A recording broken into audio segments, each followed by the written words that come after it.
Hey guys, it's me, Tayo here, back with another episode of Reading Percy Jackson.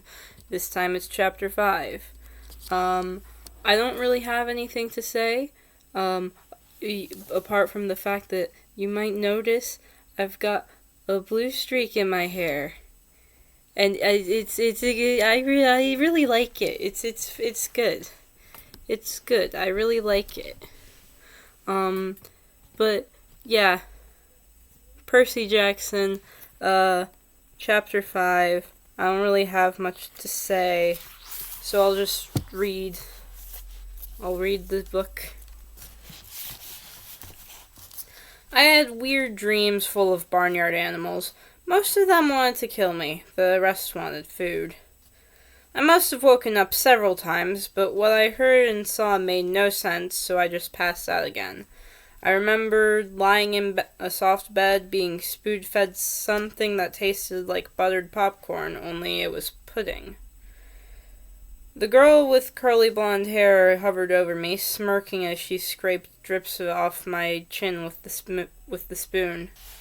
When she saw my eyes open, she asked, "What will happen at the summer solstice?" I managed to croak, "What?" She looked around as if afraid someone would overhear. "What's going on? What was stolen? We've only got a few weeks." "I'm sorry," I mumbled. "I don't..." Somebody knocked on the door, and the girl quickly filled my mouth with pudding. The next time I woke up, the girl was gone. A husky blonde dude, like a surfer, stood in the corner of the bedroom keeping watch over me. He had blue eyes, at least a dozen of them, on his cheeks, his forehead, the back of his hands. When I finally came around for good, there was nothing weird about my surroundings, except that they were nicer than I was used to. I was sitting in a deck chair on a huge porch, gazing across a meadow at green hills in the distance. The breeze smelled like strawberries. There was a blanket over my legs, a pillow behind my neck. All that was great, but my mouth felt like a scorpion had been using it for a nest. My tongue was dry and nasty, and every one of my teeth hurt. On the table next to me was a tall drink. It looked like iced apple juice with a green straw and a paper parasol stuck through a cherry. My hand was so weak I almost dropped the glass once I got my fingers around it. "Careful," a familiar voice said. Grover was leaning against the porch railing, looking like he hadn't slept in a week. Under one arm, he cradled a shoebox. He was wearing blue jeans, Converse high tops, and a bright orange t-shirt that said Camp Half-Blood. Just plain old Grover, not the goat boy. So maybe I'd had a nightmare. Maybe my mom was okay. We were still on vacation, and we'd stopped here at this big house for some reason, and... "You saved my life," Grover said. The least I could do, I went back to the hill. I thought you might want this." Revertedly, he placed the shoebox in my lap. Inside was a black and white bull's horn, the base jagged from being broken off, the tip splattered with dried blood. It hadn't been a nightmare. "The Minotaur," I said. Percy, it isn't a good idea. That's what they call him in the myths, isn't it?" I demanded. "The Minotaur, half man, half bull." Grover shifted uncomfortably. "You've been out for 2 days. How much do you remember?" "My mom, is she really..." He looked down. I stared across the meadow. There were groves of trees, a winding stream, acres of strawberries spread out under the blue sky. The valley was surrounded by rolling hills, and the tallest one, directly in front of us, was the one with the huge pine tree on the top. Even that looked beautiful in the sunlight. My mother was gone. The whole world should be black and cold. Nothing should look beautiful. "I'm sorry," Grover sniffled. "I'm a failure. I'm the worst satyr in the world." He moaned, stomping his foot so hard it came off. I mean, the Converse high top came off. The inside was filled with styrofoam except for a hoof-shaped hole.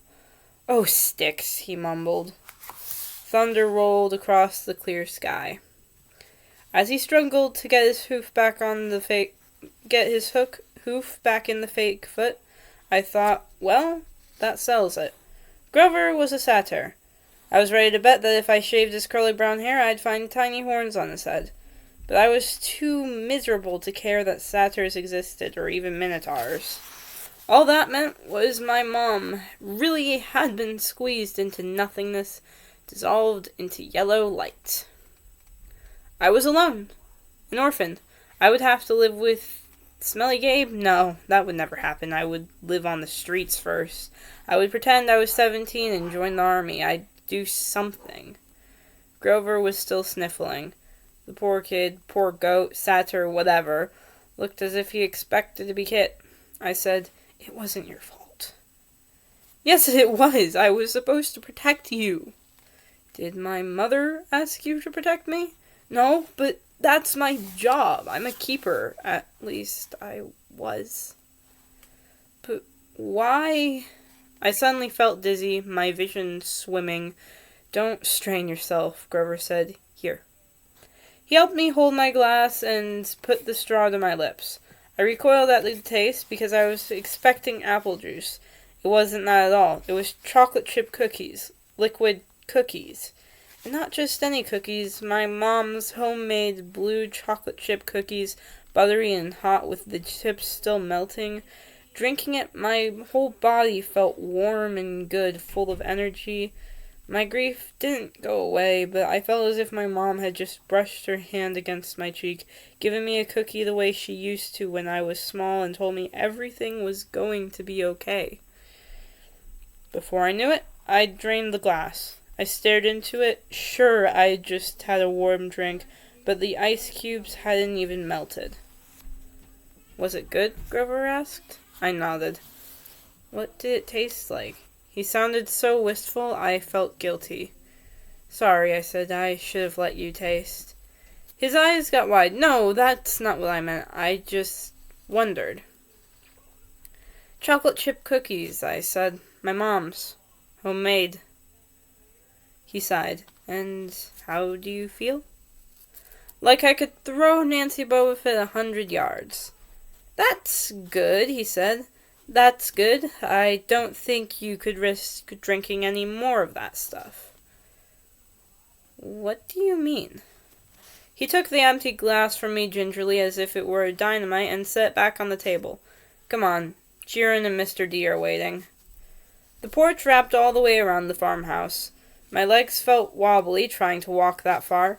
Grover offered to carry the Minotaur horn, but I held on to it. I'd paid for the souvenir the hard way.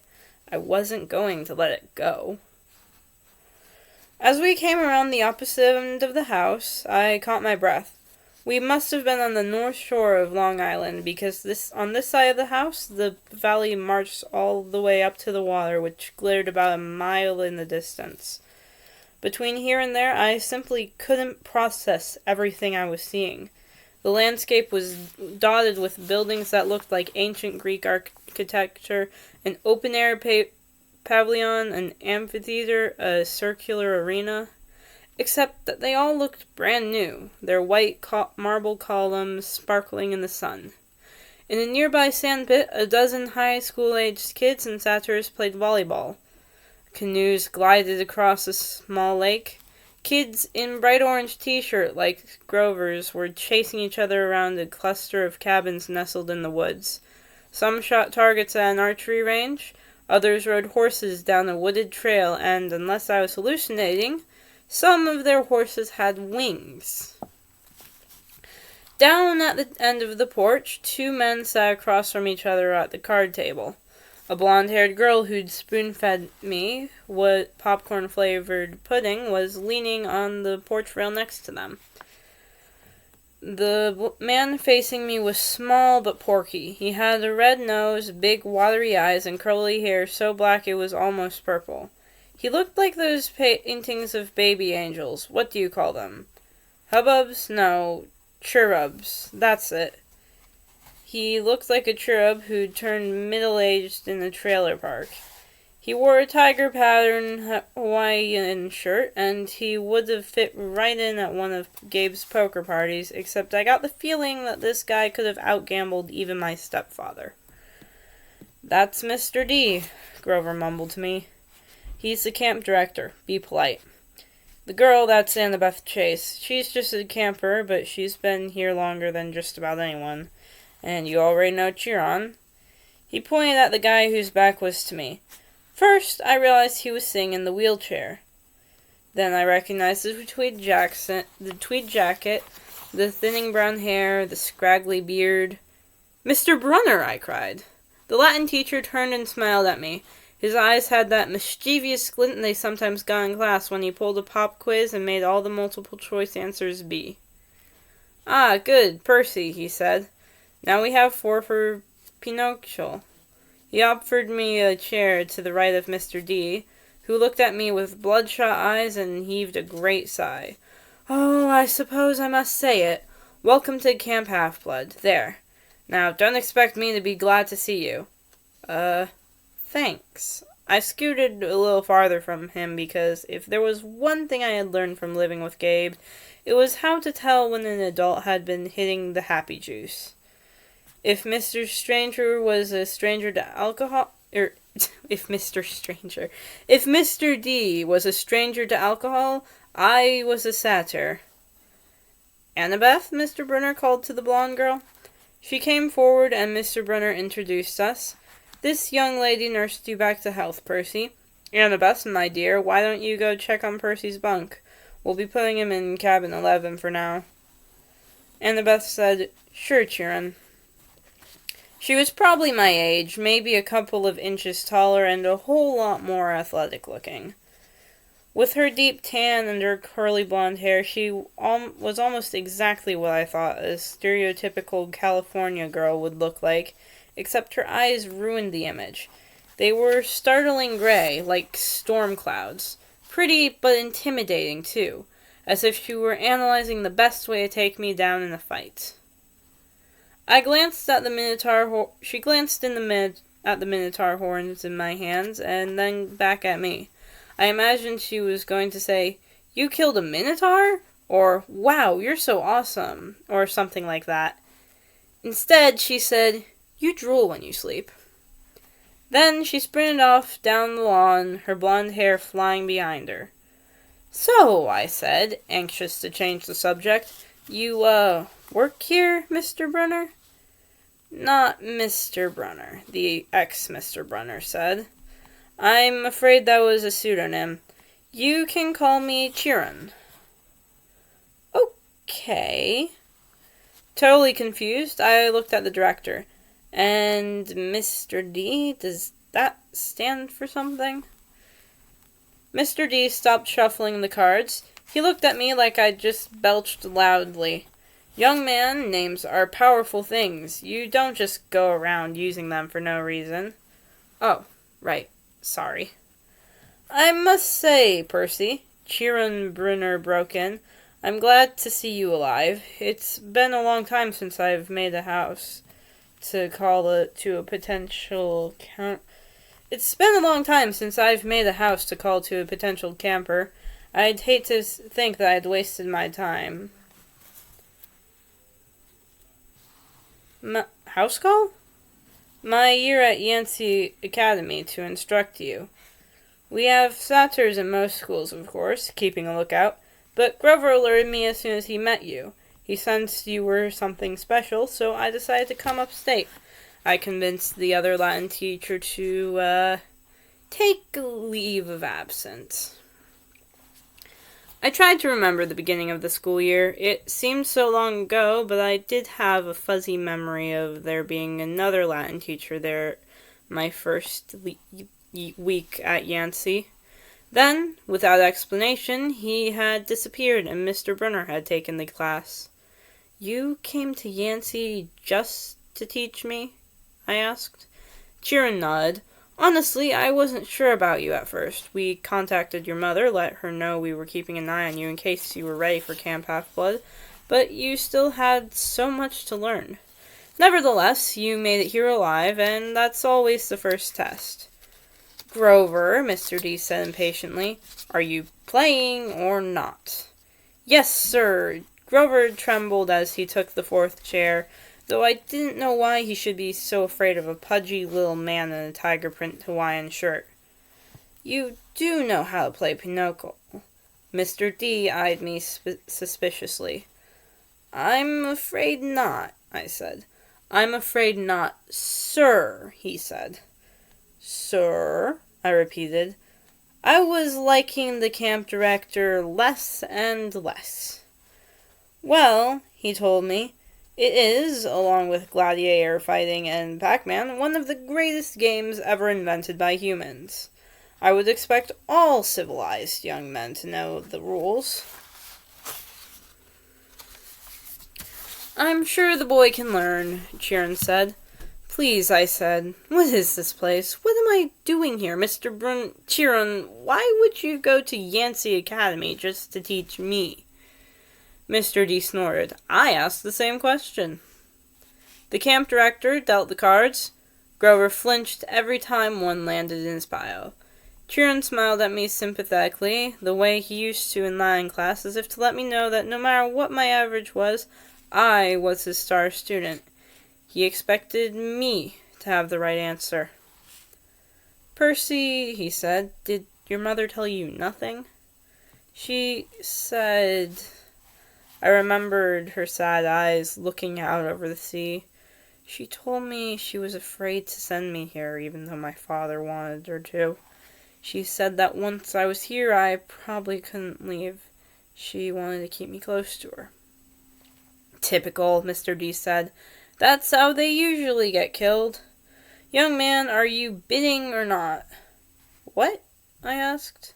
He explained impatiently how you bid in Pinochle, and so I did. I'm afraid there's too much to tell, Chiron said.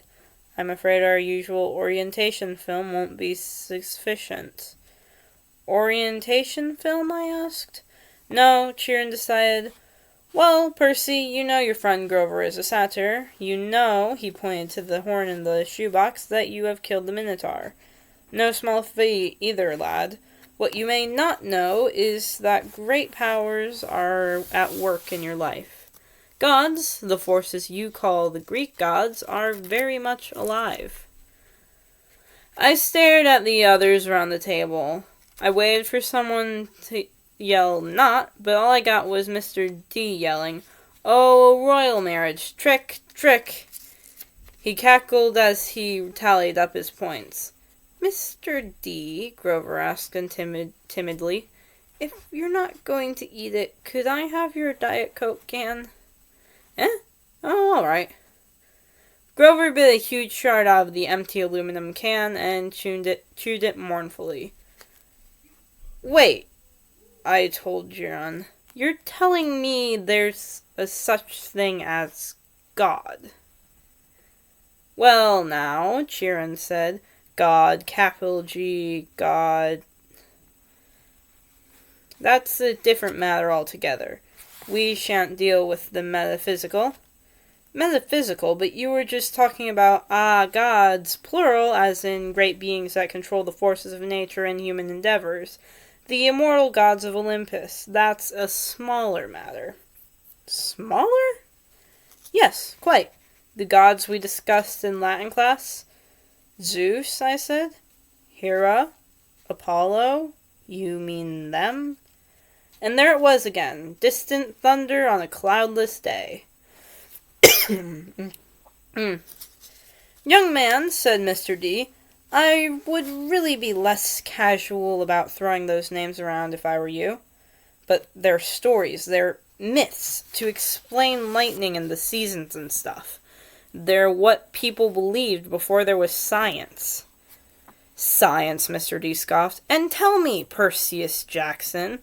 I flinched when he said my real name, which I never told anybody.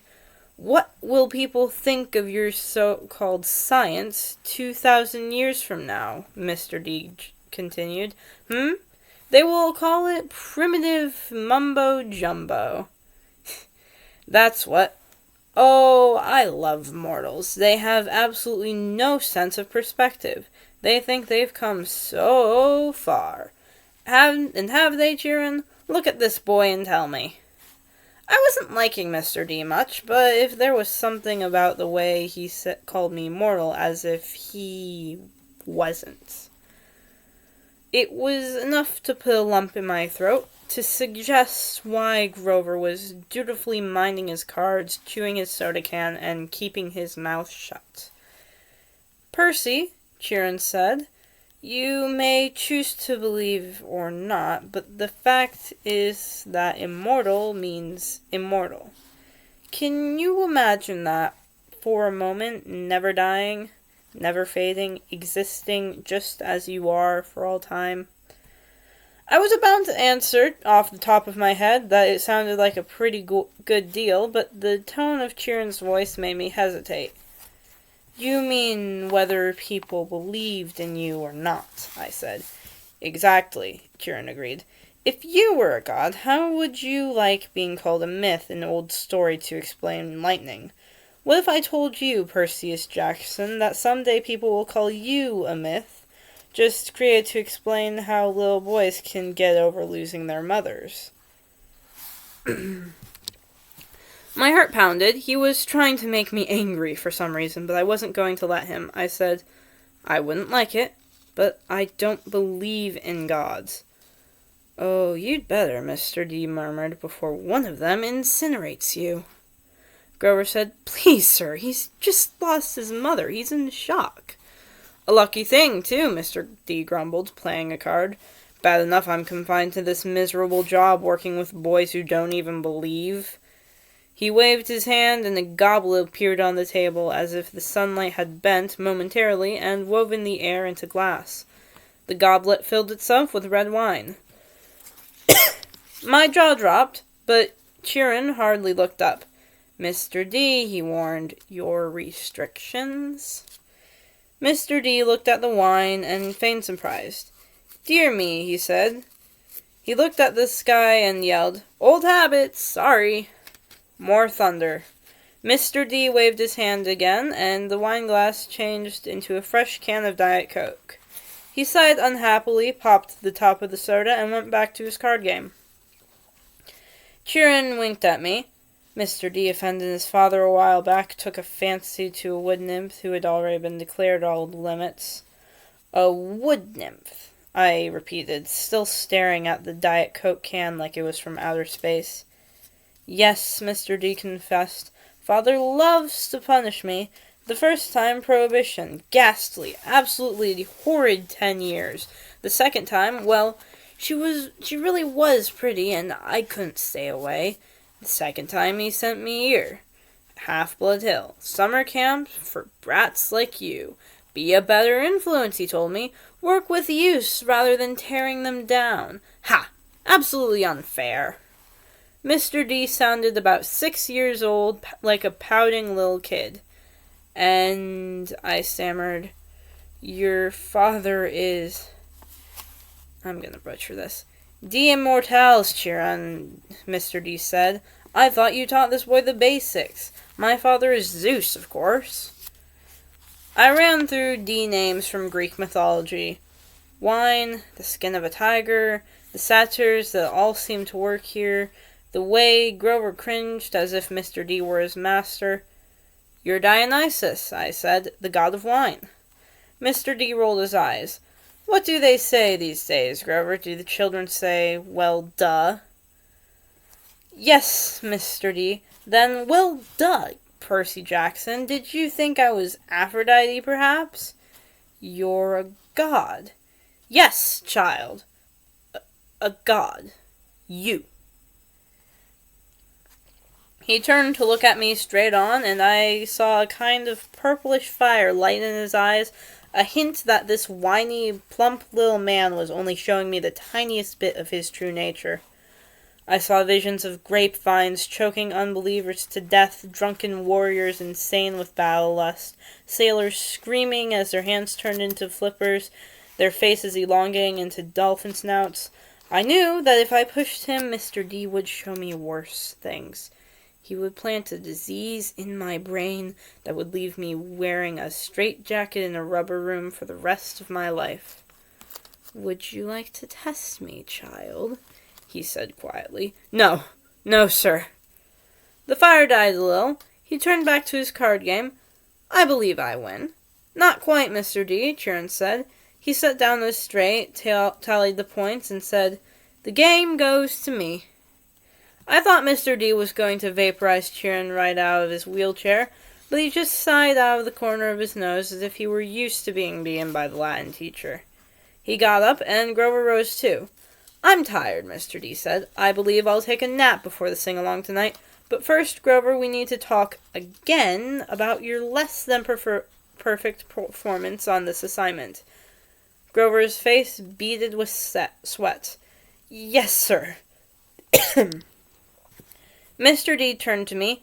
Cabin 11, Percy Jackson, and mind your manners." He swept into the farmhouse, Grover following miserably. "Will Grover be okay?" I asked Chiron. Chiron nodded, though he looked a bit troubled. Old Dionysus isn't really mad, he just hates his job. He's been, grounded, you would say, and he can't stand waiting another century before he's allowed to go back to Olympus. "Mount Olympus," I said. "You're telling me there really is a palace there?"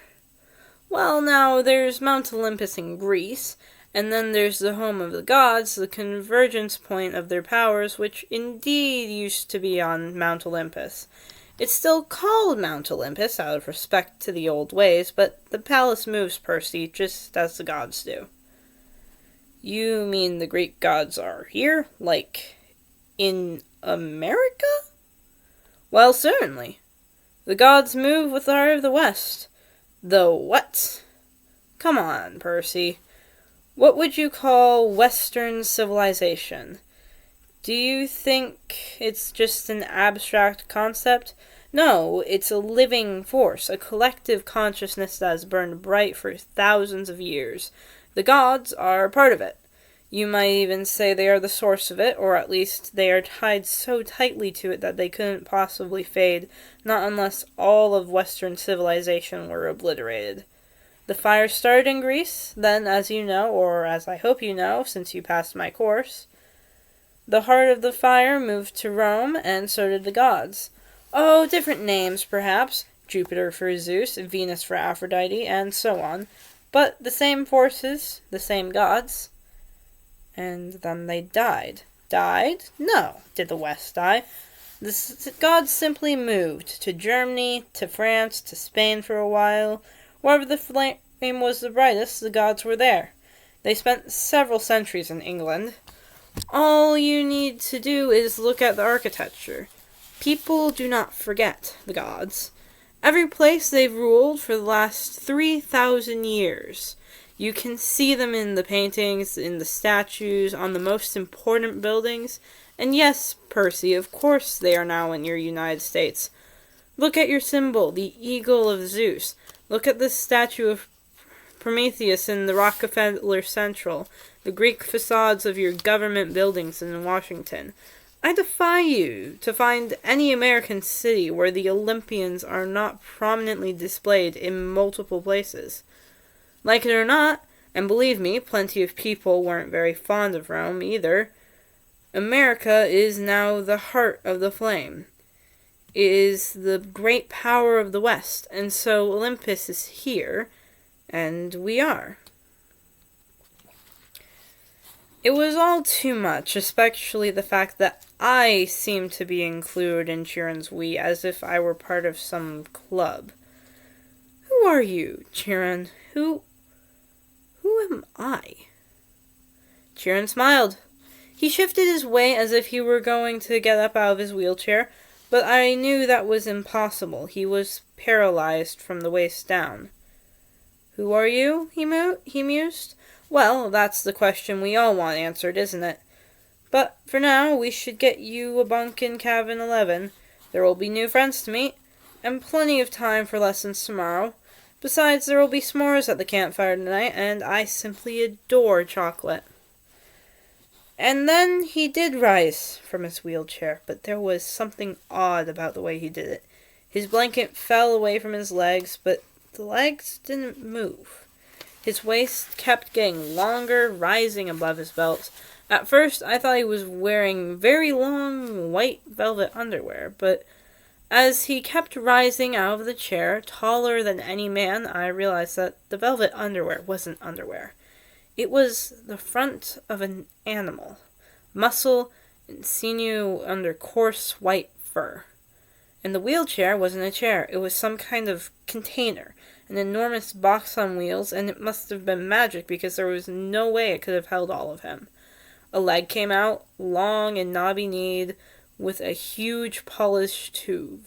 Then another front leg, then hindquarters, and then the box was empty, nothing but a metal shell with a couple of fake human legs attached. I stared at the horse who had just sprung from the wheelchair, a huge white stallion. But where its neck should be was the upper body of my Latin teacher, smoothly grafted to the horse's trunk. "What a relief," the centaur said. "I'd been cooped up in there so long my fetlocks had fallen asleep. Now come, Percy Jackson, let's meet the other campers." And that is the end of chapter 5. That's 30 minutes. Wow. I think that's even longer than the other chapters that I've read of this so far. Or maybe I was just reading it slower. I don't know. But, yep, that's all for today. Bye.